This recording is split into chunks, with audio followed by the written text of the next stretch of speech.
First of all, my name is Muchemwa, Sichone. Yes, I was born in Lusaka, Chawama compound.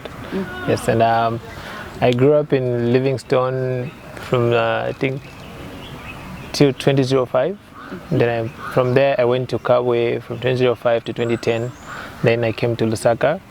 I was born in 1994, 14th of April. Yes, and I'm 25 years. I grew up a challenging life. My background was super rough. And Zambia was in Kabwe. I was living with my dad's elder sister, and she kept us as, you know, step sons and stuff like that. So from there, my mom took me from Kabwe and brought me to Lusaka, where I had to, you know, like, not waste my life, but think of something better to do, because, you know, I know how it feels to be suffering all the time. And the first company that I worked for was a studio, a photography studio, which dealt in printing and studio photography, graphic designs and stuff like that. And I managed to operate in all corners in just like 8 months. Yeah, and away from all that, I really felt like photography was my side, because it's what I did the most and it's what comforted me. And from there, I just worked for like 2 years and I stopped. And I had to, you know, like, venture into photography individually, not working under any company or something.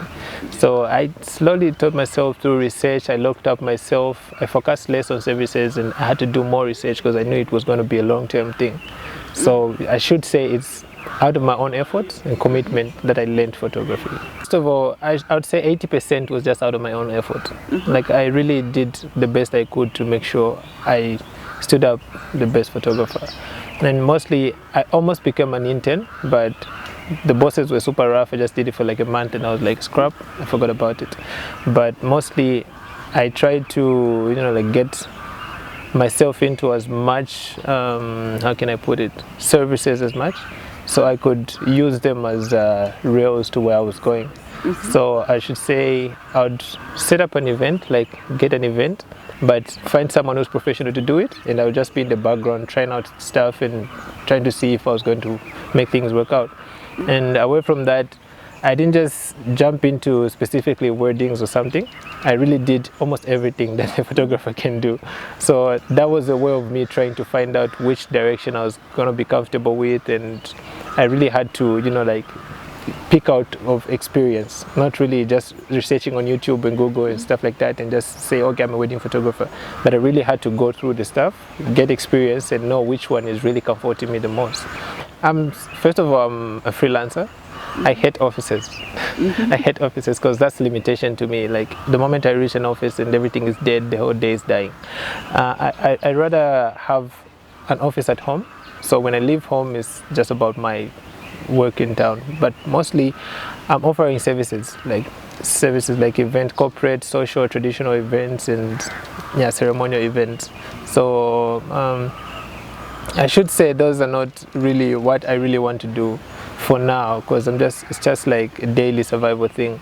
But I really have to find something in photography that will sustain me the most and that will help me help others out there. Photography to me is good. It's quite good and comforting because, you know, it's not something you do in the same place every day. As you know, somebody can book you to, you know, from UK, you go there. Somebody can book you locally, but in different provinces. So it's like you everywhere, every day. Okay, and it's not just you making the money every day, but it's you meeting different experiences and meeting different people who have different goals and different ideas in life, people who sit you down and tell you something new every day. I feel the more I reflect it all to my background and how it's rescuing me, giving me that sort of supernatural knowledge, I feel like it's not my duty to just learn from it and just use it to myself. I feel like I need somebody to get some as I get some as well. So the idea of helping people comes in when it's not necessarily that I need everybody to be a photographer, no, but I reflect the power and energy that photography has that can change a life. That I feel like whatever earnings I get from photography can help someone in a different way. I'm in the process of finding out what really comforts me in photography, and on my everyday life I just base my doings on helping people and socializing things and bettering stuff every day. So the main reason why Kalingalinga project is important and powerful is I think I never knew Kalingalinga first of all. I only knew Kalingalinga because we passed through that side when going to Mutenderi and other areas that above Kalingalinga. But doing this project has really made me think deep and go deep about what Kalingalinga is like, what people in Kalingalinga are experiencing, and what's really going on around Kalingalinga. So this project is really good, and it's made me use my energies to dig out what's going on in Kalingalinga and see if I can reflect it to my everyday life.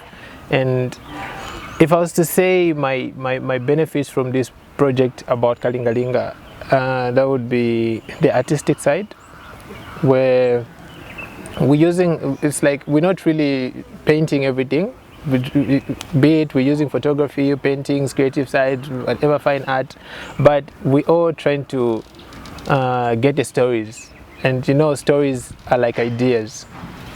No, stories and ideas are expensive because there's not things that you just wake up and find every day. No, they come in a special way and they impact people in different ways. So to me, they're really speaking to me in the sense that I'm seeing a lot of people going through a lot in there. And if I was to be this person who was the richest man in the world today, I would totally do one thing in a day that would change everything there. So it's really a good experience and it's really speaking to me.